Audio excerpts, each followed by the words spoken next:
The federal ಕರ್ನಾಟಕಕ್ಕೆ ಸ್ವಾಗತ. ನಾನು ಅನಿಲ್ ಬಾಸು. ಇವತ್ತು ಮುಖ್ಯಮಂತ್ರಿ ಸಿದ್ದರಾಮಯ್ಯ ಅವರಿಗೆ ಮೂಡಾ ಪ್ರಕರಣಕ್ಕೆ ಸಂಬಂಧಿಸಿದಂತೆ ಲೋಕಾಯುಕ್ತ ಒಂದು ಕ್ಲೀನ್ ಚಿಟ್ ಅನ್ನ ಕೊಟ್ಟಿರುವಂತದ್ದು, ಬಿ ರಿಪೋರ್ಟ್ ಅನ್ನ ಕೊಟ್ಟಿದೆ. ಅದಕ್ಕೆ ಕಾರಣವನ್ನ ಕೂಡ ಲೋಕಾಯುಕ್ತ ಪೊಲೀಸರು ಹೇಳಿದ್ದಾರೆ. ಸಾಕ್ಷ್ಯಾಧಾರಗಳ ಕೊರತೆಯಿಂದಾಗಿ ಈ ಒಂದು ಪ್ರಕರಣದಲ್ಲಿ ಸಿದ್ದರಾಮಯ್ಯ ಅವರ ಯಾವುದೇ ತಪ್ಪಿಲ್ಲ ಎಂಬಂತಹ ಒಂದು ವರದಿಯನ್ನ ಕೋರ್ಟ್ಗೆ ಲೋಕಾಯುಕ್ತ ಪೊಲೀಸರು ಸಲ್ಲಿಕೆ ಮಾಡಿರುವಂತದ್ದು. ಇದೇ ವಿಚಾರ ಈಗ ರಾಜ್ಯ ರಾಜಕೀಯದಲ್ಲಿ ಬಹಳಷ್ಟು ಚರ್ಚೆ ಆಗ್ತಿರುವಂತದ್ದು. ಕಾಂಗ್ರೆಸ್ನಲ್ಲಿನೂ ಕೂಡ ಇದೇ ವಿಚಾರಕ್ಕೆ ಸಂಬಂಧಿಸಿದಂತೆ ಚರ್ಚೆಗಳಾಗ್ತಾ ಇವೆ. ಹೀಗಾಗಿ ಈ ಒಂದು ವಿಚಾರವನ್ನ ಚರ್ಚೆ ಮಾಡೋದಕ್ಕೆ ನಮ್ಮೊಂದಿಗೆ ಬಿಜೆಪಿಯ ರಾಜ್ಯ ವಕ್ತಾರರಾದ FS ಸಿದ್ದನಗೌಡ ಅವರು ಈ ಕಾರ್ಯಕ್ರಮದಲ್ಲಿ ಜಾಯ್ನ್ ಆಗ್ತಾ ಇದ್ದಾರೆ. ಸಿದ್ದನಗೌಡ ಸರ್, ನಿಮಗೆ ಕಾರ್ಯಕ್ರಮಕ್ಕೆ ಸ್ವಾಗತ. Thank you sir. ಅದೇ ರೀತಿಯಾಗಿ ಕೆಪಿಸಿಸಿ ವಕ್ತಾರರಾಗಿರುವಂತಹ ಸ್ವಾತಿ ಚಂದ್ರಶೇಖರ್ ಅವರು ಕೂಡ ನಮ್ಮೊಂದಿಗೆ ಜಾಯ್ನ್ ಆಗ್ತಾ ಇದ್ದಾರೆ. ಸ್ವಾತಿ ಚಂದ್ರಶೇಖರ್ ಅವರೇ, ನಿಮಗೆ ಕಾರ್ಯಕ್ರಮಕ್ಕೆ ಸ್ವಾಗತ. ನಮಸ್ಕಾರ. ಮೊದಲನೇದಾಗಿ ನಾನು ಬಿಜೆಪಿ ವಕ್ತಾರನ ಕೇಳೋದಾದ್ರೆ, ಸರ್, ಈ ಒಂದು ಪ್ರಕರಣದಲ್ಲಿ ಸಿದ್ದರಾಮಯ್ಯ ಅವರಿಗೆ ಲೋಕಾಯುಕ್ತ ಕ್ಲೀನ್ ಚಿಟ್ ಕೊಟ್ಟಿರೋದಕ್ಕೆ ನಿಮ್ಮ ಮೊದಲ ಪ್ರತಿಕ್ರಿಯೆ ಏನು ಸರ್? ಏನಿಲ್ಲ ಸರ್, ಇದು ಕ್ಲೀನ್ ಚಿಟ್ ಇವತ್ ಬಂದಿದೆ. ಬಟ್ ಈ ಕ್ಲೀನ್ ಚಿಟ್ ಸಿಗುತ್ತೆ ಅನ್ನೋದನ್ನ ತಿಂಗಳ ಹಿಂದೆನೆ ನಾವು ಭಾರತೀಯ ಜನತಾ ಪಾರ್ಟಿ ಆಲ್ರೆಡಿ ಅನೌನ್ಸ್ ಮಾಡಿರ್ತಕ್ಕಂಥದ್ದು. ಯಾಕಂತಂದ್ರೆ ಲೋಕಾಯುಕ್ತ ಏನ್ ಅಧಿಕಾರಿ, ಆಕ್ಚುಲಿ ಲೋಕಾಯುಕ್ತದ ಬಗ್ಗೆ ನಮಗೆ ಸಂಶಯ ಇರ್ಲಿಲ್ಲ. ಲೋಕಾಯುಕ್ತ ಒಂದು ಸ್ವಾಯತ್ತವಾಗಿರ್ತಕ್ಕಂಥ ಸಂಸ್ಥೆ. ಆ ಸಂಸ್ಥೆ ಅಂತಕ್ಕಂಥದ್ದು ನಿಷ್ಪಕ್ಷಪಾತವಾಗಿ ಒಂದು ತನಿಖೆಯನ್ನ ಮಾಡ್ತಕ್ಕಂಥ ಸಂಸ್ಥೆ. ಅದ್ರ ಒಳಗಡೆ ಇರ್ತಕ್ಕಂಥ ಕೆಲವರು ಏನು ಭ್ರಷ್ಟ ಅಧಿಕಾರಿಗಳಿದ್ದಾರೋ, ಏನು ಕಾಂಗ್ರೆಸ್ ಅಧೀನದೊಳಗಡೆ ಕೆಲಸ ಮಾಡತಕ್ಕಂಥ ಮನೋಭಾವನೆಯನ್ನು ಹೊಂದಿದ್ದಾರೋ, ಅವರು ಇದನ್ನ ಕ್ಲೀನ್ ಚಿಟ್ ಕೊಡ್ತಾರಂತಕ್ಕಂಥ ಮನೋಭಾವನೆ ನಮ್ಮಲ್ಲಿ ಆಲ್ರೆಡಿ ಇತ್ತು. ಆ ಪ್ರಕಾರ ಆಗಿರ್ತಕ್ಕಂಥದ್ದು. ಇದರಲ್ಲಿ ಏನ್ ದೊಡ್ಡ ವ್ಯತ್ಯಾಸ ಅಂತಕ್ಕಂಥದ್ದು ಏನೂ ಇಲ್ಲ. ಯಾಕಂದ್ರೆ ಇವತ್ತು ಅನೌನ್ಸ್ ಆಗಿದೆ. ಅನೌನ್ಸ್ ಆಗೋ ತಿಂಗಳ ಮುಂಚೆನೆ ನಾವು ಹೇಳ್ಬಿಟ್ಟಿದೀವಿ, ಕ್ಲೀನ್ ಚಿಟ್ ಆಗೇ ಆಗುತ್ತೆ ಮತ್ತು ಬಿ ರಿಪೋರ್ಟ್ ಆಗ್ತಕ್ಕಂಥ ಎಲ್ಲ ಹುನ್ನಾರು ಇದರಲ್ಲಿ ನಡೆದಿದೆ ಅಂತಕ್ಕಂಥದ್ದು ಮೊದಲೇ ಸ್ಪಷ್ಟವಾಗಿತ್ತು ಸರ್. ಸ್ವಾತಿ ಮೇಡಮ್, ಈ ಒಂದು ಪ್ರಕರಣಕ್ಕೆ ಸಂಬಂಧಿಸಿದಂತೆ ಈಗಾಗಲೇ ಬಿಜೆಪಿ ಹೇಳ್ತಿರುವಂತದ್ದು ಏನು, ಇದು ಮೊದಲೇ ನಿರೀಕ್ಷೆ ಮಾಡಿದಂತ ಒಂದು ರಿಪೋರ್ಟ್ ಅನ್ನ ಲೋಕಾಯುಕ್ತ ಕೊಟ್ಟಿದೆ ಎಂಬಂತ ಹೇಳಿಕೆಯನ್ನ ಕೊಡ್ತಾ ಇದ್ದಾರೆ. ಸ್ವಾತಿ ಅವರು, ಅಲ್ಲ, ನನಗೆ ಅರ್ಥ ಆಗ್ತಿರೋದು ಏನು ಅಂತಂದ್ರೆ, ಇಡಿ ಮತ್ತೆ CBI ಮೇಲೆ ಕಾಂಗ್ರೆಸ್ ದಾಳಿ ಮಾಡಿದ ತಕ್ಷಣ ಏನ್ರಿ ಅದೇನು ಇಂಡಿಪೆಂಡೆಂಟ್ ಸಂಸ್ಥೆಗಳಲ್ವಾ, ಅದು ಯಾರ ಅಧೀನದಲ್ಲೂ ಇಲ್ಲ, ಅದಕ್ಕೂ ನಮ್ಗೂ ಯಾವುದೇ ರೀತಿಯಾದಂತ ಸಂಬಂಧ ಇಲ್ಲ, ನೀವು ಸಂವಿಧಾನದ ಒಂದು ಅಂಗವಾಗಿರುವಂತಹ ಕಾರ್ಯಾಂಗದ ಮೇಲೆ ನೀವು ಸಂಶಯ ಪಡ್ತೀರಾ ಅಂತ ಪುಂಖಾನುಪುಂಖವಾಗಿ ಭಾಷಣ ಮಾಡೋರು ಇವತ್ತಿನ ದಿನ ಆ ಎಲ್ಲಾ ಲೋಕಾಯುಕ್ತ ಅಧಿಕಾರಿಗಳಿಗೆ ಅಪಮಾನ ಮಾಡುವಂತಹ ಕೆಲಸವನ್ನ ಬಿಜೆಪಿ ಕರ್ನಾಟಕದ ವಕ್ತಾರರು ಇವತ್ತು ಮಾಡಿದ್ದಾರೆ. ಅವರಿಗೆ ಖಂಡಿತವಾಗ್ಲೂ ಸಂವಿಧಾನದ ಮೇಲೆ ಕಿಂಚಿತ್ತಾದ್ರೂ ಗೌರವ ಇದ್ರೆ ಮೊದಲು ನಿಮ್ಮ ಪ್ಯಾನಲ್ ಮೂಲಕ ಅವರು ಕ್ಷಮೆ ಕೇಳಿ. 1 ತಿಂಗಳು ಮುಂಚೆ ಇವ್ರು ಹೇಳಿದ್ರಂತೆ, ಹಂಗಿದ್ರೆ ಇವ್ರು ಹೇಳಿದ ವಿರುದ್ಧವಾಗಿ ಬಂದಿದ್ರೆ ಲೋಕಾಯುಕ್ತ, ಇವ್ರ ಪರವಾಗಿ ಬಂದಿದ್ರೆ ಲೋಕಾಯುಕ್ತ ಸಂಸ್ಥೆ ಇದೆ, ಇವ್ರ ಪರವಾಗಿ ಬರ್ಲಿಲ್ಲ ಅಂತಂದ್ರೆ ಲೋಕಾಯುಕ್ತ ಸಂಸ್ಥೆ ಭ್ರಷ್ಟವಾಗ್ಬಿಟ್ಟಿದೆ, ಅಲ್ಲಿರುವಂತಹ ಅಧಿಕಾರಿಗಳು ಭ್ರಷ್ಟವಾಗ್ಬಿಟ್ಟಿದ್ದಾರೆ. ಸೊ ಹಾಗಿದ್ರೆ ಇವ್ರು ಅವತ್ತಿನ ದಿನ ಯಡಿಯೂರಪ್ಪನವ್ರನ್ನ ಇದೇ ಲೋಕಾಯುಕ್ತ ಸಂಸ್ಥೆ ಅರೆಸ್ಟ್ ಮಾಡ್ಕೊಂಡು ಹೋಯ್ತಲ್ಲ, ಅವತ್ತಿನ ದಿನ ಅದ್ರ ಬಗ್ಗೆ ಏನ್ ಹೇಳ್ತಾರೆ ಬಿಜೆಪಿ ಅವರು? ಆ ವಿಚಾರದ ಬಗ್ಗೆ ಏನ್ ಮಾತಾಡ್ತಾರೆ? ಅವತ್ತಿನ ದಿನ ನಿಮಗೆ ನೆನ್ಪಿರ್ಬೋದು, ಒಬ್ಬ ಮುಖ್ಯಮಂತ್ರಿ ಆಗಿದ್ದಂತಹ ಸಂದರ್ಭದಲ್ಲಿ ಅರೆಸ್ಟ್ ಮಾಡ್ಕೊಂಡು ಹೋಗಿದ್ದಂಥದ್ದು ಒಂದು ಸ್ಟೇಟ್ ಏಜೆನ್ಸಿ. ಅಂದ್ರೆ ಲೋಕಾಯುಕ್ತ ತುಂಬಾ ಗಟ್ಟಿಯಾಗಿತ್ತು.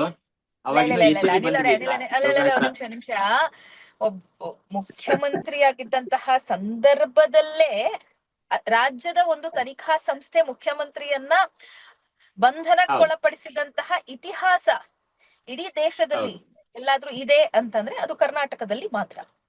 ಆ ಕೇಂದ್ರದಿಂದ ತನಿಖಾ ಸಂಸ್ಥೆಗಳು ನಡೆಸುವಂತಹ ಪ್ರಹಸನ ಬೇರೆ, ಆದ್ರೆ ರಾಜ್ಯದ ತನಿಖಾ ಸಂಸ್ಥೆ ಅವಾಗ ಲೋಕಾಯುಕ್ತ ಸಮಸ್ಯೆ ಇರ್ಲಿಲ್ಲ.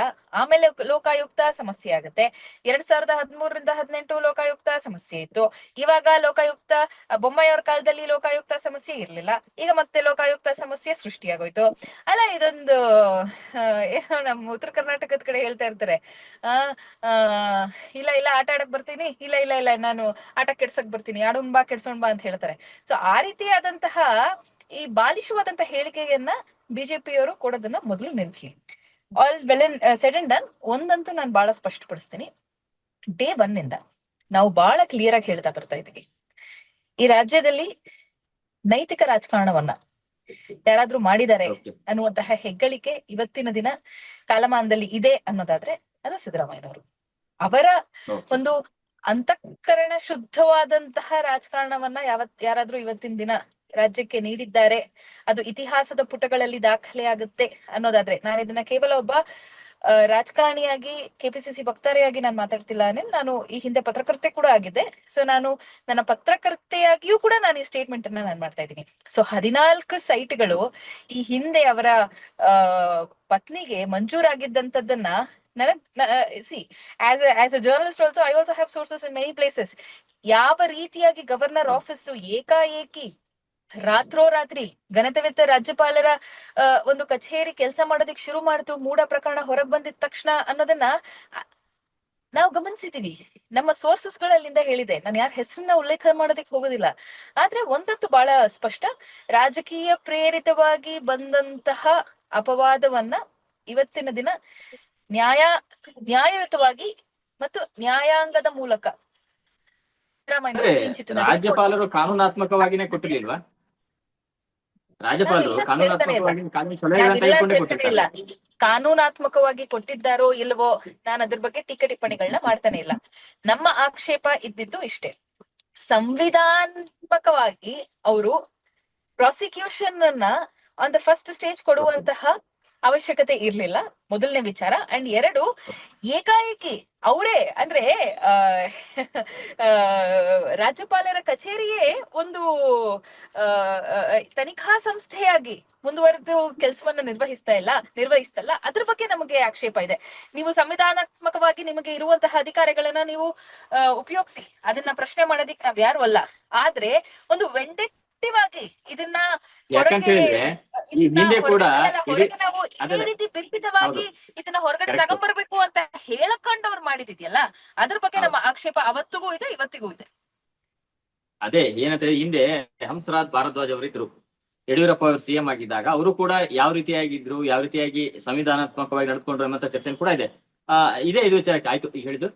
ಸಿದ್ದೇಗೌಡ ಸರ್ ಏನಂತ ಇದ್ರೆ, ರಾಜ್ಯ ಸರ್ಕಾರದ ಅಡಿಯಲ್ಲಿ ಲೋಕಾಯುಕ್ತ ಬರೋದಿಲ್ಲ, ಹೀಗಾಗಿ ಅವ್ರು ಕೊಟ್ಟಿರುವಂತಹ ಒಂದು ಬಿ ರಿಪೋರ್ಟ್ ಅಥವಾ ಏನ್ ಕ್ಲೀನ್ ಚಿಟ್ ಇದೆ ಅದು ಸರಿಯಾಗಿದೆ ಎಂಬಂತದನ್ನ ಕಾಂಗ್ರೆಸ್ ಅವರು ಹೇಳ್ತಾ ಇದ್ದಾರೆ. ಏನ್ ಹೇಳ್ತೀರಾ ಸಿದ್ದೇಗೌಡ ಸರ್ ನೀವು?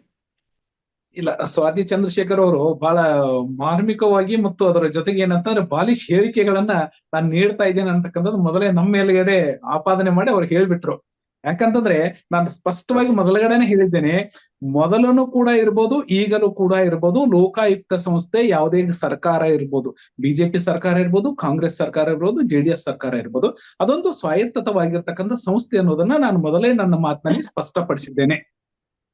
ನನಗ್ ಸಂಶಯ ಇರೋದು ಲೋಕಾಯುಕ್ತ ಸಂಸ್ಥೆಯ ಮೇಲೆ ಅಲ್ಲ, ಲೋಕಾಯುಕ್ತ ಸಂಸ್ಥೆ ಒಳಗಡೆ ಕೆಲಸ ಮಾಡಿರ್ತಕ್ಕಂಥ ವ್ಯಕ್ತಿಗಳು ಭ್ರಷ್ಟರು ಅಂತಕ್ಕಂಥದನ್ನ ಹೇಳಿದ್ರು. ಯಾಕಂತಂದ್ರೆ ಅದ್ರೊಳಗಡೆ ಇರ್ತಕ್ಕಂಥ ಸುಬ್ರಹ್ಮಣ್ಯ ಏನು ಇವತ್ತು ಲೋಕಾಯುಕ್ತದ ಮುಖ್ಯಸ್ಥರಾಗಿದ್ದಾರೋ ಅವ್ರ ಮೇಲ್ಗಡೆ ಮೈಸೂರಿನಲ್ಲಿ ಮರಕಳ್ಳತನದ ಪ್ರಕರಣ ದಾಖಲಾಗಿರ್ತಕ್ಕಂಥ ಸ್ವಾತಿ ಚಂದ್ರಶೇಖರ್ ಅವ್ರು ಮರ್ತಂಗಿದೆ. ಅವ್ರ ಮೇಲೆ ಇರ್ತಕ್ಕಂಥದ್ದು ಅವರ ಅಧೀನ ಆಗಿರ್ತಕ್ಕಂಥ ADGP ಅವರು ಮೈಸೂರು ಒಳಗಡೆ ಕೆಲಸವನ್ನ ನಿರ್ವಹಿಸಿರ್ತಕ್ಕಂಥವ್ರು. ಅವರನ್ನೇ ಲೋಕಾಯುಕ್ತಕ್ಕೆ ತೆಗೆದುಕೊಂಡು 3 ತಿಂಗಳ ಹಿಂದೆ ತೆಗೆದುಕೊಂಡು ಬಂದು ಈ ತನಿಖೆಗಳನ್ನೆಲ್ಲ ನಡೆಸಲಿಕ್ಕೆ ಪ್ರಾರಂಭ ಮಾಡಿದ್ರು. ಅವರಿಗೆ ಸಾಕ್ಷಿಗಳ ಕೊರತೆ ಇದೆ ಅಂತ ಹೇಳ್ತಾರೆ. ಅದಕ್ಕಾಗಿ ನಾನು ಸ್ಪಷ್ಟಪಡಿಸ್ತೇನೆ ಏನಂತಂದ್ರೆ, ನಮಗೆ ಲೋಕಾಯುಕ್ತ ಸಂಸ್ಥೆಯ ಬಗ್ಗೆ ಗೌರವ ಇದೆ. ನಮ್ಮ ರಾಜ್ಯದ ಸಂಸ್ಥೆ ಒಂದು ಸ್ವಾಯತ್ತವಾಗಿರ್ತಕ್ಕಂಥ ಸಂಸ್ಥೆ, ಒಬ್ಬ ಮುಖ್ಯಮಂತ್ರಿನೂ ಕೂಡ ಒಳಗೆ ಹಾಕುವಂತ ಶಕ್ತಿಯನ್ನು ಹೊಂದಿರತಕ್ಕಂಥದ್ದು ಲೋಕಾಯುಕ್ತ ಸಂಸ್ಥೆ. ಆದ್ರೆ ಆ ಸಂಸ್ಥೆ ಒಳಗಡೆ ಇರತಕ್ಕಂಥವ್ರು ಕೂಡ ಭ್ರಷ್ಟರಿದ್ದಾರೆ. ಇವತ್ತಿನ ಮೇಡಮ್ ನೀವ್ ಮಾತನಾಡುವಾಗ ನಾನು ಯಡಿಯೂರಪ್ಪನ ಅಲ್ಲ ನೋಡಿ ಮೇಡಮ್,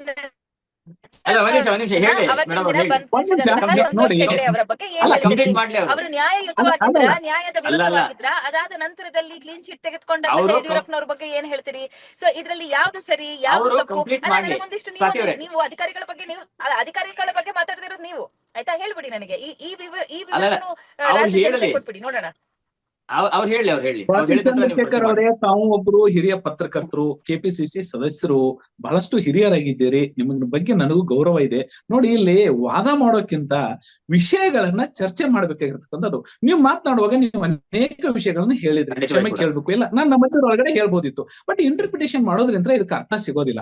ನಾನು ಹೇಳೋದು ಮುಗಿಲಿ, ನಿಮಗೆ ಏನ್ ಅನ್ಸುತ್ತೋ ನಿಮ್ಗೆ. ನೀವು ಹೇಳಿದ ವಿಷಯಗಳನ್ನ ಎಲ್ಲ ಕೂಡ ನಾನು ನೋಟ್ ಮಾಡಿಕೊಂಡು ಇಟ್ಟಿದ್ದೇನೆ. ಯಾಕಂದ್ರೆ ನೀವು ನೈತಿಕತೆ ಬಗ್ಗೆ ಮಾತನಾಡಿದ್ರಿ. ಒಬ್ಬ ಮುಖ್ಯಮಂತ್ರಿ ಆಗಿರ್ತಕ್ಕಂಥವ್ರು ತಮ್ಮ ಅಧೀನದೊಳಗಡೆ ಬರ್ತಕ್ಕಂತಹ ತಾವೇ ನೇಮಕ ಮಾಡಿರ್ತಕ್ಕಂಥ ಅಧಿಕಾರಿಯ ಮುಂದೆ ಹೋಗಿ ತಾವು ಒಬ್ಬ CM ಆಗಿ ತನಿಖೆಯನ್ನ ಎದುರಿಸುವುದು ಯಾವ ನೈತಿಕತೆ ಅಂತ ಹೇಳ್ತೀರಿ? ಇದ್ರ ಬಗ್ಗೆ ತಾವು ಸ್ಪಷ್ಟಪಡಿಸಿ. ಮತ್ತು ಈ ಲೋಕಾಯುಕ್ತದೊಳಗಡೆ ಕ್ಲೀನ್ ಚೀಟ್ ಕೊಟ್ರು. ಕ್ಲೀನ್ ಚೀಟ್ ಕೊಡ್ಬೇಕು ಅಂತಂದ್ರೆ ಒಂದು ಕಾನೂನಾತ್ಮಕ, ಇವತ್ತು ಕಾಂಗ್ರೆಸ್, BJP, JDS ಇವನ್ನೆಲ್ಲ ಬದಿಗಿಟ್ಬಿಡಿ. IPC ಸೆಕ್ಷನ್ 173 ಸಬ್ ಕ್ಲಾಸ್ 2 ಏನ್ ಹೇಳುತ್ತೆ?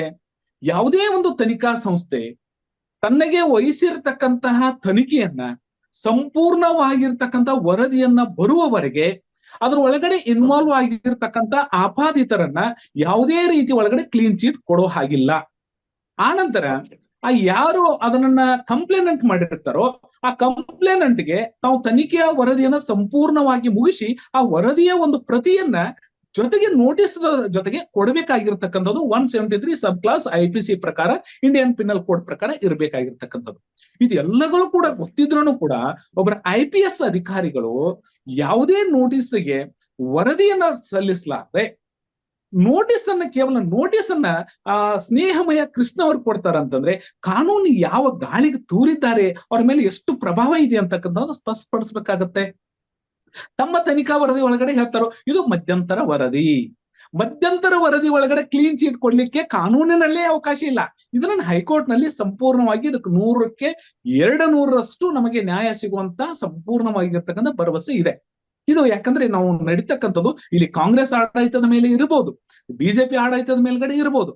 ಆದ್ರೆ ಬಿಜೆಪಿಗರಿರ್ಬೋದು, ಕಾಂಗ್ರೆಸ್ಗಿರ್ಬೋದು, JDS ಇರ್ಬೋದು, ಮತ್ತೊಂದು ಪಕ್ಷ ಇರ್ಬೋದು, ಕಾನೂನುಗಳನ್ನ ಏನ್ ರಚನೆ ಮಾಡಿದ್ದೇವೆ ಸಂಸದೀಯವಾಗಿ ಆ ಕಾನೂನಿನ ಅಡಿಯಲ್ಲಿ ಕೆಲಸ ಮಾಡ್ಬೇಕಾಗಿತ್ತೆ ಹೊರತು ನಮ್ಮ ಮನಸ್ಸು ಇಚ್ಛೆ ಮಾಡತಕ್ಕಂಥದ್ದು ಅಲ್ಲ. ಹೀಗಾಗಿ ಇಲ್ಲಿ ಅಧಿಕಾರಿಗಳನ್ನ ಒಬ್ಬ ಅಧಿಕಾರಿನ IPS ಹಂತದೊಳಗಡೆ ಇರ್ತಕ್ಕಂಥ ಅಧಿಕಾರಿಗಳು ಭ್ರಷ್ಟರು, ಅವ್ರು ಮಾಡಿರ್ತಕ್ಕಂಥ ತಪ್ಪು ಅಂತೇಳಿ ಇಟ್ಟು ಗಟ್ಟಿ ಧ್ವನಿಯಿಂದ ನಾವು ಹೇಳ್ತಾ ಇದೀವಿ ಅಂತಂದ್ರೆ ಇದನ್ನು ನೋಡಿದ್ರೆ ಗೊತ್ತಾಗತ್ತೆ ಇವರು ಕಾನೂನನ್ನ ಗಾಳಿ ಹೇಳಿದ್ದಾರೆ.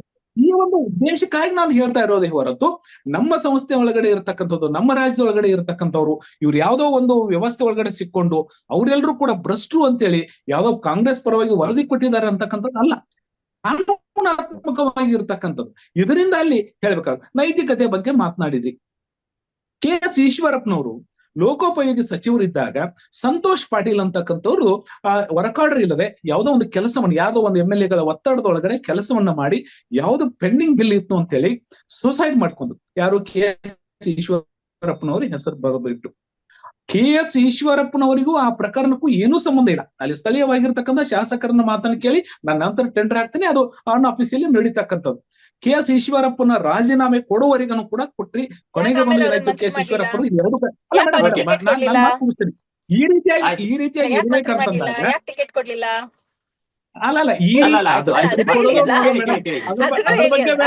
ಅಲ್ಲಲ್ಲ ಟಿಕೆಟ್ ಕೊಡೋದು ಮಟ್ಟೋದು ಅದ್ರ ಬಗ್ಗೆ ಏನಿದೆ ಅದು ಪಕ್ಷದ ಆಂತರಿಕವಾಗಿರ್ತಕ್ಕಂಥ ವಿಷಯಗಳು. ನೀವು ವಿಷಯನ ಡೈವರ್ಟ್ ಮಾಡಕ್ ಹೋಗ್ಬೇಡಿ. ನೀವು ನೋಡ್ರಿ, ಇಲ್ಲ ನೀವು ನೈತಿಕತೆ ಅನ್ನುವಂತ ಶಬ್ದ ಬಂದಾಗ ನಾನು ಹೇಳ್ತಾ ಇರೋದು ಇತ್ತಿದ್ದೇ ಆಗಿದ್ದಲ್ಲಿ ಯಾಕೆ ನೀವು ಎದೆ ತಟ್ಕೊಂಡು ಬಿಜೆಪಿಯಿಂದ ಅವರಿಗೆ ಮತ್ತೆ ಮಂತ್ರಿಗಿರಿಯನ್ನ ಕೊಡ್ಲಿಲ್ಲ? ಮತ್ತೆ ಮಂತ್ರಿಗಿರಿ ಬಿಟ್ಬಿಡಿ, ಮತ್ತೆ ಅವ್ರನ್ನ ಮಂತ್ರಿಗಿರಿ ಕೊಡೋದಕ್ಕೆ ಸಾಧ್ಯ ಆಗ್ಲಿಲ್ವೇನೋ ಒಪ್ಕೊಳ್ಳೋಣ ನಾವು. ಆಗಿದ್ಮೇಲೆ ಅವರು ಆರೋಪಿ ಅನ್ನೋದನ್ನ ಬಹಿರಂಗವಾಗಿ ಬಿಜೆಪಿ ಒಪ್ಕೊಳ್ಳಿಲ್ಲ, ಆದ್ರೆ ಆಂತರಿಕವಾಗಿ ಹೈಕಮಾಂಡ್ಗೆ ಮತ್ತು ರಾಜ್ಯ ಬಿಜೆಪಿಗೆ ಗೊತ್ತಿತ್ತು ಅನ್ನುವಂಥದ್ದು. ಮೇಡಮ್, ನೀವು ವಿಷಯವನ್ನ ನೀನು ಉದಾಹರಣೆಯನ್ನು ಕೊಟ್ಟಿರ್ತಕ್ಕಂಥದ್ದು. ಉದಾಹರಣೆ ಇದಕ್ಕೊಂದು ಇನ್ನೊಂದು ನಿಮ್ಗೆ ಸಪೋರ್ಟಿವ್ ಆಗಿ ಕೊಡ್ತೇನೆ. ಈ ಮೊನ್ನೆ ದಿನ ನಾವು ಬೆಳಗಾವದೊಳಗಡೆ ರುದ್ರೇಶ್ ಅಂತಕ್ಕಂಥ FDC ಇರ್ತಕ್ಕಂಥವ್ರು ಸೂಸೈಡ್ ಮಾಡ್ಕೊಂಡ್ರು. ಏನಾಯ್ತು? ಅಲ್ಲಿ ಇರ್ತಕ್ಕಂತಹ ಮಿನಿಸ್ಟರ್ ಅವರ PA ನನ್ನನ್ನ ಬಹಳ ಕಾಡ್ತಾ ಇದ್ದಾರೆ ಅನ್ನೋದನ್ನ ಡೆತ್ ನೋಟ್ ಬರೆದುಕೊಂಡು ಮಾಡಿರ್ತಾರೆ. KSRC ರೂಲ್ಸ್ ಅನ್ನ ಪ್ರಕಾರ ನೀವೇ ಹೇಳಿ, ನೀವು ಜರ್ನಲಿಸ್ಟ್ ಆಗಿರ್ತಕ್ಕಂಥವ್ರು ಕಾಂಗ್ರೆಸ್ ವಕ್ತಾರೆಯ ಪದವನ್ನ ಬಾಜುಕಿಡಿ. ಏನ್ ಹೇಳುತ್ತೆ ಕರ್ನಾಟಕ ಸರ್ವಿಸ್ ಆಕ್ಟ್? ಏನ್ ಹೇಳ್ತಾ ಇರುತ್ತೆ? ಯಾವುದೇ ಒಬ್ಬ ವ್ಯಕ್ತಿಯ ಮೇಲೆ ಆಪಾದನೆಗಳು ಬಂದಾಗ, ಸಸ್ಪೆಂಡ್ ಆಗ ಆ ವ್ಯಕ್ತಿಯನ್ನ ಮೇಲ್ಗಡೆ ಆಪಾದನೆಗಳು ಬಂದಾಗ ಅದೇ ಇಲಾಖೆಯಲ್ಲಿ ಅದೇ ಸ್ಥಾನದೊಳಗಡೆ ಮುಂದುವರಿಲಿಕ್ಕೆ ಎಲ್ಲಿದೆ ಕಾನೂನು? ಇಂಥ ಆಪಾದಿತ ಇದ್ದಾಗಲೂ ಕೂಡ ಅವನು ಬಂದಾಗ ತಹಸೀಲ್ದಾರನ ತಮ್ಮ ಮಿನಿಸ್ಟರ್ಗಳ ಬಗ್ಗೆ ಅಂದ್ರೆ ಕಾನೂನುಗಳು ಯಾವ ರೀತಿಯಾಗಿ ಗಾಳಿಗೆ ತೂರಿದ್ದಾರೆ ಅಂತಕ್ಕಂಥ ನಾವು ಹೇಳ್ತಾ ಇರೋದು. ನೀವು IPC ಸೆಕ್ಷನ್ ಬಗ್ಗೆ ಮಾತಾಡ್ತಿದ್ರಿ, ಭಾರತ ನ್ಯಾಯ ಸಂಹಿತೆ ಬಗ್ಗೆ ಸ್ಟೇಟ್ಮೆಂಟ್. ಅವರು ಟೆಕ್ನಿಕಲಿ ಮಾತಾಡ್ತಿದ್ರು, ನಾನು ಟೆಕ್ನಿಕಲಿ ಅವ್ರಿಗೆ ಉತ್ತರ ಕೊಡ್ಲೇಬೇಕು. ನಾನು ಭಾರತೀಯ ನ್ಯಾಯ ಸಂಹಿತೆಯನ್ನ ಇಟ್ಕೊಂಡು ನಾನು ಮಾತಾಡ್ತಾ ಇದ್ದೀನಿ. ಮಧ್ಯಂತರ ವರದಿ ಅಂತ ಅವ್ರು ಹೇಳಿದ್ರು. ಅವರು ಮಧ್ಯಂತರ ವರದಿ ಅಂತ ಅನ್ಕೊಂಡ್ಬಿಟ್ರೆ ಸಾಲದಿಲ್ಲ. ಇವತ್ತಿನ ದಿನ ಸರ್ಕಾರದಿಂದಲೂ ಕೂಡ ಪೊನ್ನಣ್ಣ ಅವರು ಕೂಡ ಅಫಿಷಿಯಲಿ ಅದನ್ನ ಅವರು ಕೂಡ ಹೇಳಿರುವಂತದ್ದು, ಇದು ಮಧ್ಯಂತರ ವರದಿ ಅಲ್ಲ, ಇದು ಲೋಕಾಯುಕ್ತ ಕೊಟ್ಟಿರುವಂತಹ ವರದಿ. ಇದನ್ನ ನೀವು ಬೇಕಿದ್ರೆ ಕೋರ್ಟ್ ಅಲ್ಲಿ ಚಾಲೆಂಜ್ ಮಾಡಿ, ಅದು ನಿಮ್ಮ ಹಕ್ಕು ಆಯ್ತಾ. ಲೋಕಾಯುಕ್ತ ಕೊಟ್ಟಿರುವಂತಹ ವರದಿನೇ ನೀವು ಮಧ್ಯಂತರ ವರದಿ ಅಂತ ಹೇಳ್ಬಿಟ್ರೆ ಅಲ್ಲಿ ಏನು ಉಳಿತು? ಅರ್ಥ ಆಗ್ತಾ ಇಲ್ಲ ಒಂದು ವಿಚಾರ. ಅಂಡ್ ಇನ್ನೊಂದು ವಿಚಾರ ನೀವು ಮೆನ್ಷನ್ ಮಾಡಿದ್ರಿ, ಸ್ನೇಹಮಯಿ ಕೃಷ್ಣ ಅವರಿಗೆ ಯಾವ ಆಧಾರದ ಮೇಲೆ ನೋಟಿಸ್ ಅನ್ನ ಕೊಟ್ಟಿದ್ದಾರೆ ಅಂತ. ವರದಿಯಲ್ಲಿ ಬಂದಿರುವಂತದ್ದು ಇಷ್ಟು, ಬಹಳ ಕ್ಲಿಯರ್ ಆಗಿ ಹೇಳಿರುವಂತದ್ದು, ಸಿದ್ದರಾಮಯ್ಯನವರ ಪಾತ್ರ ಇದ್ರ ಮೇಲೆ ಇಲ್ಲ. Point number 1. ಎರಡನೇದು, ಸುಳ್ಳು ಆರೋಪಗಳನ್ನ ಅವರ ಮೇಲೆ ಹೊರಿಸಲಾಗಿದೆ. ಪಾಯಿಂಟ್ ನಂಬರ್ 3, ಮೂಡಾ ಹಗರಣಕ್ಕೂ ಅಂದ್ರೆ ಓವರ್ ಆಲ್ ಮೂಡಾ ಪ್ರಕರಣ ಏನಿದೆ ಅದಕ್ಕೂ ಮತ್ತು ಸಿದ್ದರಾಮಯ್ಯನವರಿಗೂ ಯಾವುದೇ ನಂಟಿಲ್ಲ. ಸೊ ಒಬ್ಬ ವ್ಯಕ್ತಿಯನ್ನ ಟಾರ್ಗೆಟ್ ಮಾಡಿ ಇದರಲ್ಲಿ ಈ ಒಂದು ಅಂದ್ರೆ it is only to this ಪ್ರಕರಣಕ್ಕೆ ಮಾತ್ರ ಸಂಬಂಧಪಟ್ಟಂತೆ ನಾನು ಮಾತಾಡ್ತಾ ಇರುವಂತದ್ದು, ಇಡೀ ಮೂಡಾ ಪ್ರಕರಣಕ್ಕಲ್ಲ ಆಯ್ತಾ. ಈ 14 ಸೈಟ್ಗಳಿಗೆ ಸಂಬಂಧಪಟ್ಟಂತೆ ಇದು ಸುಳ್ಳು ಆರೋಪ. ಸೊ ಈ ಸುಳ್ಳು ಆರೋಪವನ್ನ ಸ್ನೇಹಮಯಿ ಕೃಷ್ಣ ಅವರು ಯಾಕೆ ಮಾಡಿದ್ರು? ಅದರ ಹಿಂದೆ ಯಾವ್ದಾದ್ರು ರಾಜಕೀಯ ಪ್ರೇರಣೆಗಳಿದೆಯಾ, ಅಥವಾ ಅವರಿಗೆ ವೈಯಕ್ತಿಕವಾದಂತಹ ದ್ವೇಷ ಇದೆಯಾ, ಅಥವಾ ಯಾರದಾದ್ರೂ ಒತ್ತಡಕ್ಕೆ ಸಿಲುಕಿ ಅವ್ರು ಇದನ್ನ ಮಾಡಿದ್ರ? ಈ ಒಂದು ವಿಚಾರದ ಮೇಲೆ ಆಧಾರದ ಮೇಲೆ ನಾವು ನೋಟಿಸ್ ಕೊಡ್ತಾ ಇದೀವಿ, ಬಂದು ಹಾಜರಾಗಿ ಅಂತ ಹೇಳಿರುವಂತದ್ದು. ನೀವು ಚಾಲೆಂಜ್ ಮಾಡಿ ಕೋರ್ಟ್ ಅಲ್ಲಿ, ನ್ಯಾಯಯುತವಾಗಿದ್ದೀರಿ ಅಲ್ವಾ? ಅವ್ರಿಗೆ ಯಾವುದೇ ರೀತಿಯಾದಂತ ಒತ್ತಡ ಇಲ್ಲ ಅಲ್ವಾ? ಬಿಜೆಪಿಯ ಯಾವುದೇ ಪ್ರೇರಣೆ ಅವ್ರಿಗಿಲ್ಲ ಅಲ್ವಾ? ಬಿಜೆಪಿಯಿಂದ ಅಂತೂ ಅವರು ಯಾವ ಬಿಜೆಪಿಯ ರಾಷ್ಟ್ರ ನಾಯಕರಾಗ್ಲಿ ರಾಜ್ಯ ನಾಯಕರ ಹತ್ರ ಮಾತಾಡ್ತಾನೆ ಇಲ್ಲ ಅಲ್ವಾ? ಅವರಿಗೆ ಸಪೋರ್ಟ್ ಅಂತೂ ಸಿಕ್ಕೇ ಇಲ್ಲ ಅಲ್ವಾ? ಇದನ್ನ ಅವರು ಎಲ್ಲೋ ಆಕ್ಚುಲಿ ಈ ಇಡೀ ಪ್ರಕರಣವನ್ನ ತೆಗೆದುಕೊಂಡು ಬಂದಿದ್ದೇ ಯಾರೋ, ಆಮೇಲೆ ಅದು ಟರ್ನ್ ಆಗಿದ್ದೇ ಇನ್ನೆಲ್ಲೋ. ನಿನ್ನೆ ಮೊನ್ನೆ ಅಂದ್ರೆ ಈ ಎಲ್ಲ ಪ್ರಕರಣ ಶುರುವಾದ ಸಂದರ್ಭದಲ್ಲಿ ಅಂದ್ರೆ ಮೂಡಾದಲ್ಲಿ ಏನೋ ಸಮಸ್ಯೆ ಆಗಿದೆ ಅಂತ ಶುರುವಾದ ಸಂದರ್ಭದ ನಂತರದಲ್ಲಿ ಮೇ ಮತ್ತು ಜೂನ್ ತಿಂಗಳಿನಲ್ಲಿ ನಾನು ಇದ್ರಲ್ಲಿ ಇದ್ದೀನಿ, ಇದು ನನ್ನದೇ ಒಂದು ಕೇಸ್ ಅನ್ನುವಂತಹ ರೀತಿಯಲ್ಲಿ ಬಿಂಬಿತವಾಗಿ ಮಾಡ್ಕೊಂಡು ಬಂದಂತಹ ಸ್ನೇಹಮಯಿ ಕೃಷ್ಣ ಅವರು ಹೇಗೆ ಹೋಗಮಾದ್ರು, ಅವ್ರು ಹೇಗೆ ರಾತ್ರೋರಾತ್ರಿ ಏನು ಇವಾಲ್ವ್ ಆದ್ರು. ಸೊ ಇದೆಲ್ಲವನ್ನು ಕೂಡ ತಿಳ್ಕೊಳ್ಬೇಕು ಅಂತ ಲೋಕಾಯುಕ್ತ ಒಂದು ನೋಟಿಸ್ ಅನ್ನ ಅವ್ರಿಗೆ ಕೊಟ್ಟಿರ್ಬೋದು. ಯಾಕೆ ಭಯ ಪಡ್ಕೊತಾ ಇದಾರೆ ಸ್ನೇಹಮಯಿ ಕೃಷ್ಣ ಅವರು? ಯಾಕೆ ಓಡೋಗ್ತಾ ಇದಾರೆ ಕೋರ್ಟಿಗೆ? ಎದುರಿಸ್ಲಿ ಬಿಡಿ ತನಿಖಾ ಸಂಸ್ಥೆಯನ್ನ. ಯಾಕೆ ನೀವ್ ನಮ್ಮ ಮೇಲೆ ಆರೋಪ ಮಾಡಿದಾಗ ನಾವು ಕೋರ್ಟಿಗೆ ಹೋದ್ವಿ, ಅದಾದ ನಂತರದಲ್ಲಿ ಲೋಕಾಯುಕ್ತ ಕರೆದಾಗ ನಾವು ಹೋಗಿ ಅಲ್ಲಿ ಉತ್ತರವನ್ನ ಕೊಟ್ವಿ. See this is the beauty of democracy. ನೀವ್ ಹೇಳ್ತಾ ಇದ್ರಿ, ನಾನು ಅಪಾಯಿಂಟ್ ಮಾಡಿದಂತಹ ಓರ್ವ ಅಧಿಕಾರಿ ನನ್ನನ್ನೇ ಪ್ರಶ್ನೆ ಮಾಡೋದಕ್ಕೆ ಬರ್ತಾರೆ ಅಂತಂತಾಗ ನಾನು ಅಂತಃಕರಣ ಶುದ್ಧವಾದಂತಹ ರಾಜಕಾರಣ ಮಾಡಿದ್ರೆ, ಅದು ನಾನೇ ಅಪಾಯಿಂಟ್ ಮಾಡಿದ್ದಾಗ್ಲಿ, ನನ್ನ ಮಗನೇ IPS ಆಫೀಸರ್ ಆಗಿ ಬರ್ಲಿ ಅಥವಾ ಆಗಿರ್ಲಿ, ಇಲ್ಲ ನನ್ನ ಗರಡಿಯಲ್ಲಿ ಬೆಳೆದಂತಹ ಯಾವುದೇ ವ್ಯಕ್ತಿ ಆಗಿರ್ಲಿ, if I am truthful, I am ready to face him. That's what Siddaramaiah has done as a chief minister.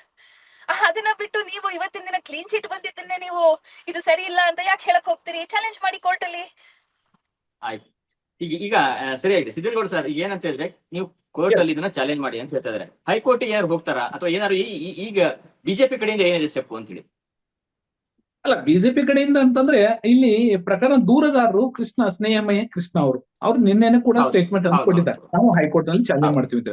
Madam ಅವರು ನಮ್ಮ ಸ್ವಾತಿ ಚಂದ್ರಶೇಖರ್ ಅವರು ಹೇಳ್ತಾ ಇದ್ರು ಏನಂತಂದ್ರೆ, ಇದು ಸಂಪೂರ್ಣ ಪೊನ್ನಯ್ಯ ಅವರು ಸಂಪೂರ್ಣವಾಗಿರ್ತಕ್ಕಂಥ ವರದಿ ಅಂತ ಹೇಳಿದ್ರು. ಆ ವರದಿಯನ್ನ ಅವ್ರು ನೋಡಿದಾರೋ ಇಲ್ಲೋ ಗೊತ್ತಿಲ್ಲ, ಅವರೇ ತಾವಾಗಿ ಹೇಳಿರ್ತಕ್ಕಂಥದ್ದು ಇನ್ನೂ 2 ಅಂಶಗಳಲ್ಲಿ ನಾವು ತನಿಖೆಯನ್ನ ಬಾಕಿ ಇದೆ ಅಂತಕ್ಕಂಥದನ್ನ ಆ ವರದಿ ಒಳಗಡೆ ಉಲ್ಲೇಖ ಮಾಡಿರ್ತಕ್ಕಂಥದ್ದು. ಯಾವುದು 50-50 ಅನುಪಾತದೊಳಗಡೆ ಯಾವ ರೀತಿಯಾಗಿ ಇಲ್ಲಿ ಸೈಟ್ಗಳ ಹಂಚಿಕೆಗಳ ಆಗಿದ್ದಾವೆ ಅಂತಕ್ಕಂಥದನ್ನು ಕೂಡ ನಾವು ನೋಡ್ಬೇಕಾಗಿದೆ. ಇದ್ರ ತನಿಖೆ ಕೂಡ ಬಾಕಿ ಇರ್ತಕ್ಕಂಥದ್ದು ಅನ್ನೋದನ್ನ ಯಾರು ಲೋಕಾಯುಕ್ತವ್ರು ಕೊಟ್ಟಿದ್ದಾರೆ ಹೊರತು ಬಾಕಿ ಇದೆ ಅಂತ ಹೇಳಿ ಅಥವಾ ಇದು ಮಧ್ಯಂತರ ವರದಿ ಅಂತ ಹೇಳಿ ನಾವು ಹೇಳ್ತಾ ಇಲ್ಲ. ವರದಿಯನ್ನ ತನಿಖೆಯನ್ನು ಯಾರು ಮಾಡಿದ್ದಾರೋ ಅವರೇ ಮಾಡಿರ್ತಕ್ಕಂಥದ್ದು, ಅವರೇ ಮೆನ್ಷನ್ ಮಾಡಿರ್ತಕ್ಕಂಥದ್ದು. ಇಲ್ಲಿ ಹೇಳಿದ್ರು ನಾವು ಹೈಕೋರ್ಟ್ ದಲ್ಲಿ ಒಳಗಡೆ ಹೋಗ್ತೇವೆ, ಕೋರ್ಟಿಗೆ ಹೋಗ್ತಕ್ಕಂಥದ್ದು ಮುಂದಿನ ಇರ್ತಕ್ಕಂಥದ್ದು ದಾರಿನೇ ಅದೇ. ಕೋರ್ಟ್ ಮೇಲೆ ನ್ಯಾಯಾಲಯದ ಒಳಗಡೆ ಏನೇ ಬಂದ್ರು ಕೂಡ ಅದು ಸರಿಯಾಗಿ ಇರ್ತಕ್ಕಂಥದ್ದು. ಮತ್ತು ಆ ನ್ಯಾಯಾಲಯದ ಮೇಲೆ ಇನ್ನೂ ಕೂಡ ಜನರು ಕೂಡ ಮತ್ತು ಪ್ರತಿಯೊಬ್ಬರು ಕೂಡ ಭರವಸೆಯನ್ನ ಮತ್ತು ಇನ್ನೂ ಆ ಭರವಸೆಯನ್ನ ಕಳ್ಕೊಳ್ದೇ ಇರ್ತಕ್ಕಂಥವ್ರು. ಯಾಕಂದ್ರೆ ನ್ಯಾಯಾಲಯದೊಳಗಡೆ ಬಂದಾಗ ಸ್ಥಾನಕ ಪಾಪ ನಮ್ಮ ಕಾಂಗ್ರೆಸ್ ಬಹಳ ದುರೀಣರು ಹೇಳಿದ್ರು, ಇದು ಬಿಜೆಪಿ ಪ್ರೇರಿತ ಆದೇಶ ಅಂತ ಹೇಳಿ ಒಬ್ರು ಹೇಳಿದ್ರು. ನ್ಯಾಯಾಲಯದ ಆದೇಶವನ್ನ ಆ ಮಟ್ಟಕ್ಕೆ ನಾವು ಹೋಗ್ತಾ ಇಲ್ಲ. ಇದನ್ನ ಹೈಕೋರ್ಟ್ ನಲ್ಲಿ ಚಾಲೆಂಜ್ ಆಗುತ್ತೆ. ಮತ್ತೆ ನಾನು ಸ್ಟಾರ್ಟಿಂಗ್ ಹೇಳಿದೆ 100ಕ್ಕೆ 200% ನಮಗೆ ನ್ಯಾಯಾಲಯದೊಳಗಡೆ ನ್ಯಾಯ ಸಿಗೋದು ಗ್ಯಾರಂಟಿ ಅಂತಕ್ಕಂಥದ್ದು. ಯಾಕಂತಂದ್ರೆ ಇವರಿಗೆ ಸಾಕ್ಷ್ಯಗಳ ಆಧಾರಗಳ ಕೊರತೆ ಅಂತ ಹೇಳ್ತಾರೆ. ಜಸ್ಟಿಸ್ ನಾಗಪ್ರಸನ್ನ ಅವರು ತಮ್ಮ ಆದೇಶದೊಳಗಡೆ ಬರಿಬೇಕಂತಂದ್ರೆ ಯಾವಾಗ ಲೋಕಾಯುಕ್ತ ರದ್ದುಗೊಳಿಸಿ ನಾವು CBI ಕೊಡಿ ಅಂತ ಹೇಳಿ ಯಾವಾಗ ಸ್ನೇಹಮಯ್ಯ ಕೃಷ್ಣ ಅವ್ರು ಹೋಗಿದ್ರು, ಆ ಆದೇಶದೊಳಗಡೆ ರದ್ದುಗೊಳಿಸಿದ್ರು ಅನ್ನೋದು ಒಂದೇ ಒಂದು final order. But final order ಬರೋಕ್ಕಿಂತ ಮುಂಚೆ ಮಾಡಿರ್ತಕ್ಕಂಥ ಅಂಶಗಳನ್ನ ಯಾರು ಕೂಡ ಗಮನಿಸ್ತಾ ಇಲ್ಲ. ಈ ಅಂಶದೊಳಗಡೆ ಯಾಕಂದ್ರೆ ಒಂದು ಸ್ವಾಯತ್ತವಾಗಿರ್ತಕ್ಕಂಥ ರಾಜ್ಯದೊಳಗಡೆ ತನಿಖಾ ನಡೆಸ್ತಕ್ಕಂಥ ಒಂದು ಸಂಸ್ಥೆ ಇನ್ನೂ ತನಿಖೆಯನ್ನು ಪೂರ್ಣಗೊಳಿಸದೆ ಇಲ್ಲದೆ ಅಂತ ವ್ಯವಸ್ಥೆ ಒಳಗಡೆ ನಾವು ಇನ್ನೊಂದು ಸಂಸ್ಥೆಗೆ ವರ್ಗಾಯಿಸೋದು ಸರಿಯಲ್ಲ. ಅದಕ್ಕಾಗಿ ನಿಮಗೆ CBI ಕೊಡ್ಲಿಕ್ಕೆ ನಾವು ಅವಕಾಶ ಕೊಡೋದಿಲ್ಲ ಅಂತಕ್ಕಂಥದ್ದು. ಅದಕ್ಕಿಂತ ಮುಂಚೆ ಮತ್ತಷ್ಟು ಅಂಶಗಳನ್ನ ಹೇಳಿದ್ರು.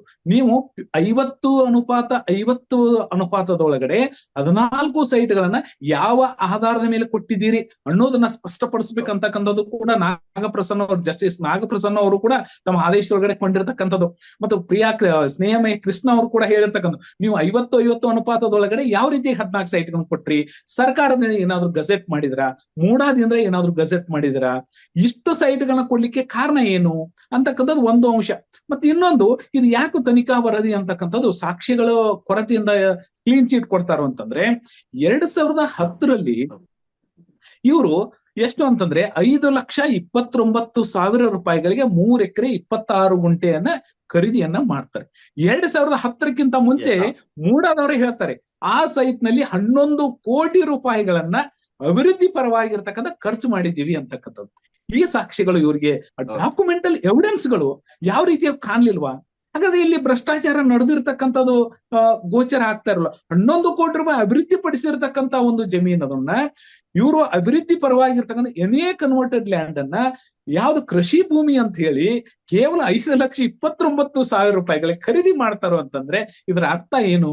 ಇವೆಲ್ಲಗಳು ಕೂಡ ಆ ಸಂದರ್ಭದೊಳಗಡೆ ಯಾರ್ಯಾರು ಇದ್ರು 50:50 ಅನುಪಾತದೊಳಗಡೆ ಇವ್ರಿಗೆ ಯಾವಾಗ ಸೈಟ್ಗಳನ್ನ ಕೊಡ್ಬೇಕಾಗಿತ್ತು ಅವಾಗ ವಿಜಯೇಂದ್ರ ಅವರು ಯಾರು ಯತೀಂದ್ರ ಅವರೇ ಇರ್ಬೋದು ಮತ್ತು ಸಿದ್ದರಾಮಯ್ಯನವರು ಇರ್ಬೋದು, ಇಬ್ರು ಕೂಡ ಅಲ್ಲಿ ಇರ್ತಕ್ಕಂಥ ಮೈಸೂರದೊಳಗಡೆ ಇರ್ತಕ್ಕಂಥ ಸದಸ್ಯರು ಇವರು ಕೂಡ ಸ್ಥಳೀಯವಾಗಿ ಇದ್ದುಕೊಂಡು ಆ ಸೀಟ್ ಹಂಚಿಕೆ ಒಳಗಡೆ ಅಂದ್ರೆ ಏನು ಇವರು ಸೈಟ್ಗಳ ಹಂಚಿಕೆಯನ್ನು ಮಾಡ್ತಾ ಇರ್ತಾರೋ ಆ ಸೈಟ್ ಹಂಚಿಕೆ ಸಮಿತಿ ಒಳಗಡೆ ಇರ್ತಕ್ಕಂಥವ್ರು.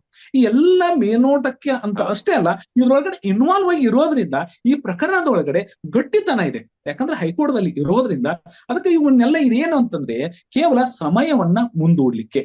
ಹೈಕೋರ್ಟ್ ನಲ್ಲಿ ಹೋಯ್ತು ಅಂತಂದ್ರೆ ಚರ್ಚೆಗಳು ಶುರು ಆಗುತ್ತೆ. ಅಲ್ಲಿ ಪ್ರಕರಣಗಳ ಒಂದು ವಿಚಾರಣೆ ನಡೆದಾಗ ಸಾಕ್ಷಿಗಳು ಬೇಕಾಗುತ್ತೆ. ಆ ನಂತರ ಅದಕ್ಕೆ ಡೇಟ್ಗಳನ್ನ ಕೊಟ್ಕೊಂತ ಹೋಗ್ತಾ ಇರುತ್ತೆ. ಯಾವುದೇ ಒಂದು ವ್ಯವಸ್ಥೆ ಒಳಗಡೆ ಈ ಸರ್ಕಾರವನ್ನ ಏನೋ ಒಂದು ಸರ್ಕಾರ ಇದೆ ಇದನ್ನ ಮುಂದುವರಿಸಬೇಕು. ಯಾವ ಮುಖ್ಯಮಂತ್ರಿ ಬದಲಾವಣೆ ಅಂತಕ್ಕಂಥ ಕಾಂಗ್ರೆಸ್ ಪಕ್ಷದ ಆಂತರಿಕವಾಗಿರೋ ವಿವಾದಗಳನ್ನ ಏನಿದ್ದಾವೋ ಅವರೆಲ್ಲ ಬಾಯಿ ಮುಚ್ಚಲಿಕ್ಕೆ ಸಮಯಾವಕಾಶವನ್ನ ಕೋರ್ಲಿಕ್ಕೆ ಇದೊಂದು ಕ್ಲೀನ್ ಚೀಟ್ ತೆಗೆದುಕೊಂಡಿರ್ತಕ್ಕಂಥ ಗಿಮಿಕ್ ಇದನ್ನ ಬಿಟ್ರೆ ಬೇರೆ ಯಾವುದು ಅಲ್ಲ ಅಂತಕ್ಕಂಥದ್ದು ನನ್ನ ಅಭಿಪ್ರಾಯ. ಅಲ್ಲ, ಸೈಟ್ ಗಳನ್ನ ರಿಟರ್ನ್ ಮಾಡಿದಲ್ಲ ಸರ್, ನೋಡಿ, ಸೈಟ್ ರಿಟರ್ನ್ ಮಾಡಬೇಕು ಅಂತಂದ್ರೆ ಮೊದಲಗಡೆ ಮಾನ್ಯ ಸಿದ್ದರಾಮಯ್ಯನವರು ನೈತಿಕತೆಯನ್ನ ಮತ್ತು ಬಹಳಷ್ಟು ಪ್ರಾಮಾಣಿಕತೆಯನ್ನು ಹೊಂದಿರತಕ್ಕಂಥವ್ರು ಮತ್ತು ಬಹಳಷ್ಟು ಆತ್ಮಾಭಿಮಾನ ಹೊಂದಿರತಕ್ಕಂತ ಸಿದ್ದರಾಮಯ್ಯನವರು ಮೊದಲನೇ ಹೇಳಿಕೆ ಏನಾಗಿತ್ತು, ಆ ಸೈಟ್ಗಳು ಹಾಗೆ ಕೊಟ್ಟಿರ್ತಕ್ಕಂಥದ್ದಲ್ಲ, ನಮಗೆ ಹಣ ಕೊಡಬೇಕಾಗಿರ್ತಕ್ಕಂಥ ಸೈಟ್ಗಳು, ಅಷ್ಟು ಹಣ ಕೊಡಿ, ಇಲ್ಲ ಅಂದ್ರೆ ಸೈಟ್ ಕೊಡಿ, ನಮಗೆ ಬಿಟ್ಟಿ ಮೇಲೆ ದಾರಿ ಮೇಲೆ ಬಿದ್ದಿರ್ತಕ್ಕಂಥವಲ್ಲ, ನಾನೇ ಹೊಳ್ಳಿ ಕೊಡ್ಲಿ, ಯಾವುದೇ ಭ್ರಷ್ಟಾಚಾರ ಯಾವುದೇ ತಪ್ಪುಗಳು ಮೂಡಾದಲ್ಲಿ ನಡೆದಿಲ್ಲ. ನಂತರ ಯಾವ ರೀತಿಯಾಗಿ ಬಿಗಿ ಆಗ್ತಾ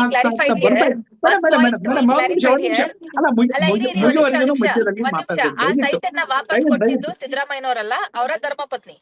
ಅಂಡ್ ಅರ್ಶನ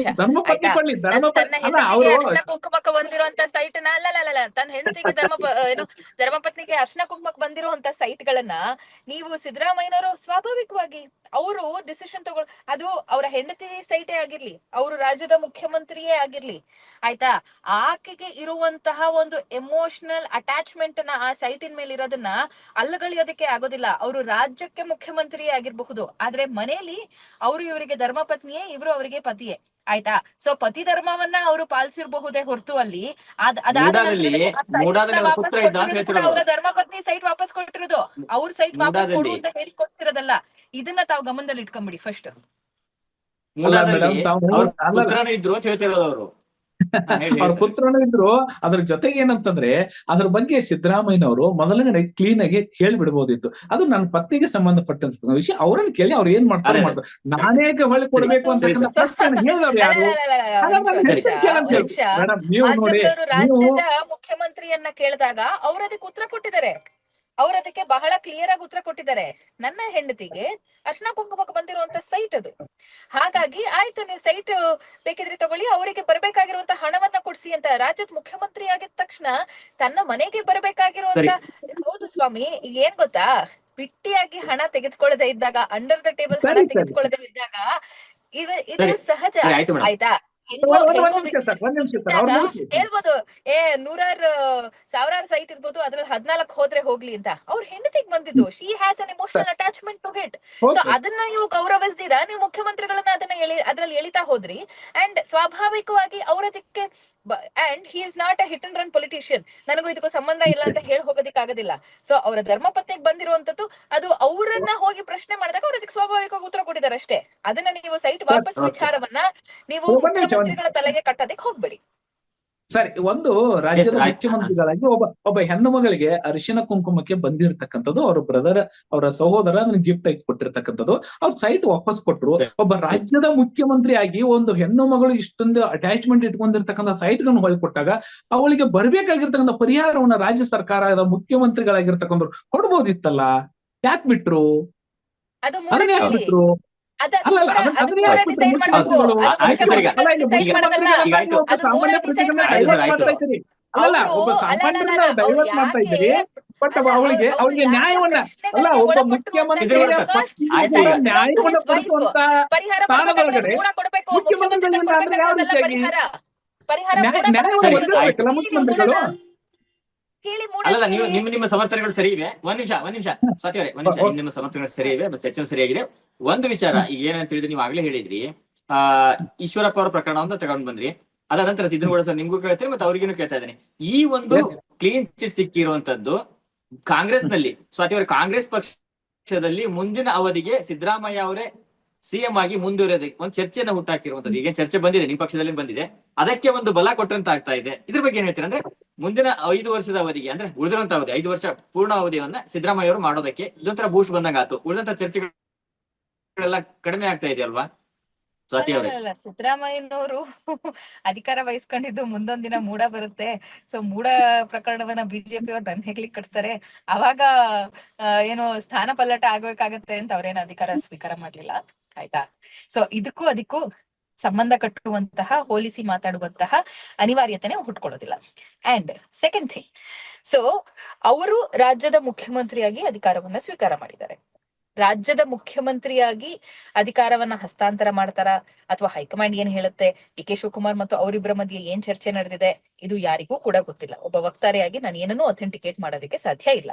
ಸೊ ಯಾರು ಕೂಡ ಇವತ್ತಿನ ದಿನ ಏನು ಬಿಜೆಪಿಯಲ್ಲಿ ರಾಜ್ಯಾಧ್ಯಕ್ಷ ವಿಜೇಂದ್ರ ನಿಲ್ಲಿಸಿ, ಏನು ವಿಜೇಂದ್ರ ಆಗದೆ ಇದ್ರು ಸಾಕು, ಬೇರೆ ಯಾರಾದ್ರೂ ಅಲ್ಲಿ ಯಾರನ್ನಾದ್ರೂ ತಂದು ಕೂಡ್ಸಿ ತೊಂದ್ರೆ ಇಲ್ಲ. ಒಬ್ಬ ಸಾಮಾನ್ಯ ಕಾರ್ಯಕರ್ತ ನಿನ್ನೆ ಬಿಜೆಪಿ ಬಟನ್ ಒತ್ತದವ್ರನ್ನಾದ್ರೂ ತಂದು ಕೂಡ್ಸಿ ತೊಂದ್ರೆ ಇಲ್ಲ. ಆದ್ರೆ ವಿಜೇಂದ್ರನ್ ಮಾತ್ರ ಏನು ಅಲ್ಲಿ ಇರಿಸ್ಬೇಡಿ ಅಂತ ಯಾರು ಕೂಡ ಕೊರಲ್ಪಟ್ಟಿ ಹಿಡ್ಕೊಂಡು ಕಾಂಗ್ರೆಸ್ ನಲ್ಲಿ ನನ್ನನ್ ಮುಖ್ಯಮಂತ್ರಿ ಮಾಡಿ ಅಂತ ಎರಡು ಪಕ್ಷಗಳಲ್ಲಿ ಈ ಸಂದರ್ಭ ಈ ಕ್ವಶನ್ ಉದ್ಭವ ಆಗದೇ ಇಲ್ಲ. ನಿಮ್ ಪಕ್ಷದಲ್ಲಿನೂ ಅದೇ ರೀತಿ ಇದೆ, ಬಿಜೆಪಿಯಲ್ಲಿನೂ ಅದೇ ರೀತಿ ಇದೆ. ನಮ್ಮ ಪಕ್ಷದಲ್ಲಿ ಡಿ ಕೆ ಶಿವಕುಮಾರ್ ಅವರು ಬಹಿರಂಗವಾಗಿ ಬಂದು ಎಲ್ಲಾದ್ರೂ ಹೇಳಿದಾರ ನಾನು ಅಧ್ಯಕ್ಷ ಸ್ಥಾನವನ್ನ ಬಿಟ್ಕೊಡೋದಿಲ್ಲ ಅಂತ? ಅವರೇ ಹೇಳಿದ್ದಾರೆ, ಫೆವಿಕಾಲ್ ಹಾಕೊಂಡು ನಾನು ಇಲ್ಲಿ ಕೂತಿಲ್ಲ, ಸಮರ್ಥವಾಗಿರುವಂತಹ ನಾಯಕನನ್ನ ಕೂಡಿಸಿ ನಾನು ಇಲ್ಲಿಂದ ಎಕ್ಸಿಟ್ ಆಗ್ಬೇಕು ಅಂತ ಆದಷ್ಟು ಬೇಗ ಕಾಯ್ತಾ ಇದ್ದೀನಿ, ಹೈಕಮಾಂಡ್ ಇದಕ್ಕೆ ನನಗೆ ಆದೇಶ ಕೊಟ್ರೆ ಸಾಕು ಅಂತ ಅವರೇ ಅದನ್ನ ಹೇಳಿದ್ದಾರೆ ಬಹಿರಂಗವಾಗಿ. ಆದ್ರೆ ಆ ಚೇರ್ ಅಲ್ಲಿ ಕೂತ್ಕೊಂಡಿರೋ ತನಕ he is in the chair ಅಷ್ಟೇ. ಯಾರು ಅಲ್ಲಿ ಹೋಗಿ ಟವಲ್ ಹಾಕಿಲ್ಲ. ಆಕ್ಚುಲಿ ಬಿಜೆಪಿಯಲ್ಲಿ ಸಮಸ್ಯೆ ಏನು ಅಂತಂದ್ರೆ ಬೀರುನೇ ಹಾಕ್ಬಿಟ್ಟಿದ್ದಾರೆ, ಬೀರು ಒಳಗಡೆ ಇರೋ ಎಲ್ಲಾ ಬಟ್ಟೆಗಳನ್ನ ಹಾಕ್ಬಿಟ್ಟಿದ್ದಾರೆ ಆ ಕುರ್ಚಿ ಸೀಟ್ ಮೇಲೆ. ನಮ್ಮಲ್ಲಿ ಇಲ್ಲಿ ಯಾರು ಹೋಗಿ ಒಂದು ಕರ್ಚೀಫ್ ಅನ್ನು ಕೂಡ ಹಾಕಿಲ್ಲ. ಆಯ್ತಾ? ಸೊ ನೀವು ಕೇಳ್ತಾ ಇರುವಂತ ಮುಖ್ಯಮಂತ್ರಿ ವಿಚಾರವನ್ನ ನಾನು ಕ್ಲಾರಿಫೈ ಮಾಡ್ಬಿಡ್ತೀನಿ ನಿಮಗೆ. ಇವತ್ತಿನ ದಿನ ರಾಜ್ಯದಲ್ಲಿ ಗ್ಯಾರಂಟಿ ಘೋಷಣೆಗಳ ಮೂಲಕ, ಗ್ಯಾರಂಟಿಯನ್ನ ಅನುಷ್ಠಾನಗೊಳಿಸುವ ಮೂಲಕ, ಅದರ ಜೊತೆ ಅಭಿವೃದ್ಧಿ ಕಾರ್ಯಗಳನ್ನ ಮಾಡುವ ಮೂಲಕ ಅತ್ಯಂತ ಜನಪ್ರಿಯ ಮುಖ್ಯಮಂತ್ರಿ ಅಂತ ಕರೆಸ್ಕೊಂಡಿರುವಂತಹ ಸಿದ್ದರಾಮಯ್ಯನವರು ಇವತ್ತಿನ ದಿನ ಕುರ್ಚಿಯಲ್ಲಿದ್ದಾರೆ, ಮುಂದೆಯೂ ಕೂಡ ಮುಂದುವರಿತಾರೆ. 5 ವರ್ಷಗಳ ಕಾಲ ಪೂರ್ಣ ಅವಧಿ ಸರ್ಕಾರವನ್ನ ನಾವು ಕೊಡ್ತೀವಿ ಸನ್ಮಾನ್ಯ ಸಿದ್ದರಾಮಯ್ಯನವರು ಮತ್ತು ಡಿ ಕೆ ಶಿವಕುಮಾರ್ ಅವರ ನೇತೃತ್ವದಲ್ಲಿ. ಅಷ್ಟೇ ಅಲ್ಲದೆ ಮುಂದೆ 2028ರಲ್ಲಿ ನಡೆಯುವಂತಹ ಚುನಾವಣೆಯಲ್ಲೂ ಕೂಡ ಕಾಂಗ್ರೆಸ್ ಜಯಭೇರಿ ಬಾರಿಸಲಿದೆ. ಆಯ್ತು, ಅದನ್ನ ಆಮೇಲೆ ನೋಡೋಣ. ಈಗ ಮುಂದಿನ ಆಮೇಲೆ ನೋಡೋಣ ಏನು? ಇವಾಗಿಂದಾನೇ ನೋಡ್ಬೇಕು ನೀವು.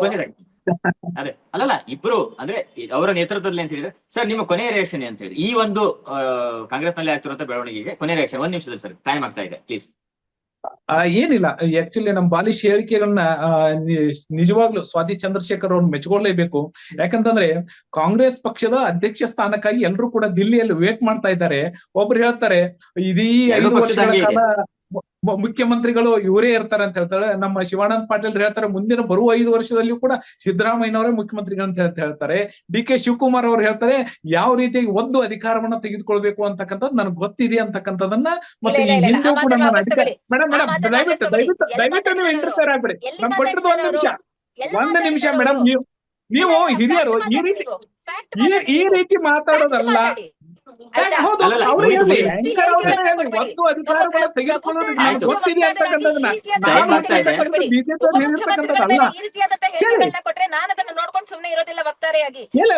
ನೀವು ನೋಡ್ರಿ, ಆಮೇಲೆ ವಾಪಸ್ ತಗೊಳ್ಳುವಂತ ಪ್ರಶ್ನೆ ಇಲ್ಲ. ಅದ್ರೊಳಗಡೆ ಬಂದಿರ್ತಕ್ಕಂಥದ್ದು ಓಪನ್ ಮೀಡಿಯಾದಲ್ಲಿ ಬಂದಿರ್ತಕ್ಕಂಥದ್ದು. ಹೌದು ಹೌದು, ಎಲ್ಲಿ ನೋಡ್ರಿ ಮಾಧ್ಯಮದೊಳಗಡೆ ನೋಡಿ, ನಿಮ್ ನಂಬರ್ ಆಂಕರ್ ಅವ್ರ ನಂಬರ್ ಇದೆ ಅಲ್ಲ, ದಾಖಲೆಗಳು ಸನ್ನಿಹಿತವಾಗಿ ನಾನು ಹೇಳ್ತಾ ಇರೋದು. ಒಬ್ಬ ವಕ್ತಾರರಾಗಿ ಸುಮ್ನೆ ಯಾರ ಮೇಲೆ ಬ್ಲೇಮ್ ಮಾಡುವಂತ ಇರಲ್ಲ. ಅವ್ರನ್ನ ಆಂಕರ್ ಕಳಿಸ್ತೀನಿ, ಆಂಕರ್ ಅವ್ರು ನಿಮ್ಗೆ ಕಳಿಸ್ಕೊಡ್ತಾರೆ. ಅಲ್ಲಲ್ಲ, ನೀವು ಬಂದ ಅಧಿಕಾರವನ್ನ ಹೆಂಗ್ ತೆಗೆದುಕೊಳ್ಬೇಕು ಅನ್ನೋದು ಗೊತ್ತಿದೆ. ನೀವು ಪ್ರತಿಯೊಂದು ಸ್ಟೇಟ್ಮೆಂಟ್ ಅನ್ನು ನೋಡಿಲ್ಲ ಕಾಣಿಸುತ್ತೆ. ಟೈಮ್ ಆಗ್ತದೆ. ಅದೇ ರೀತಿಯಾಗಿ ಸ್ವಾತಿ ಅವರೇ ಟೈಮ್ ಆಗ್ತಾ ಇದೆ. ಓಕೆ, ಇಲ್ಲಿವರೆಗೂ ಕೂಡ ಇಬ್ರು ಕೂಡ ಬಹಳಷ್ಟು ವಿಚಾರಗಳನ್ನ ಹಂಚಿಕೊಂಡಿದ್ದೀರಿ. ಯಾವ ರೀತಿಯಾಗಿ ಟೆಕ್ನಿಕಲ್ ವಿಚಾರ ಇರ್ಬೋದು, ಅದ್ರ ಜೊತೆಗೆ ನಿಮ್ಮ ಪಕ್ಷಗಳನ್ನ ಅದೇ ರೀತಿಯ ಸಮರ್ಥನೆಯನ್ನು ಮಾಡ್ಕೊಂಡಿದ್ದೀರಿ. ಹೀಗಾಗಿ ಈ ಒಂದು ಸಿಎಂ ಬದಲಾವಣೆ ಇರ್ಬೋದು ಅಥವಾ ಈ ಪ್ರಕರಣದ ಮುಂದಿನ ಹಂತದಲ್ಲಿ ಯಾವ ರೀತಿಯಾದಂತ ಬೆಳವಣಿಗೆಗಳು ಆಗ್ತವೆ ಎಂಬುದನ್ನ ನಾವು ನೋಡೋಣ. ದಿ ಫೆಡರಲ್ ಕರ್ನಾಟಕದ ಒಂದು ಚರ್ಚೆಯಲ್ಲಿ ಭಾಗವಹಿಸಿದ್ದಕ್ಕಾಗಿ ಕೆಪಿಸಿಸಿ ವಕ್ತಾರಾಗಿರುವಂತಹ ಸ್ವಾತಿ ಚಂದ್ರಶೇಖರ್ ಅವರಿಗೂ, ಅದೇ ರೀತಿ ರಾಜ್ಯ ಬಿಜೆಪಿ ವಕ್ತಾರಾಗಿರುವಂತಹ ಸಿದ್ದನಗೌಡ ಸರ್ ಅವರಿಗೂ ಕೂಡ ದಿ ಫೆಡರಲ್ ಕರ್ನಾಟಕ ವತಿಯಿಂದ ಧನ್ಯವಾದಗಳು ಸರ್. Thank you.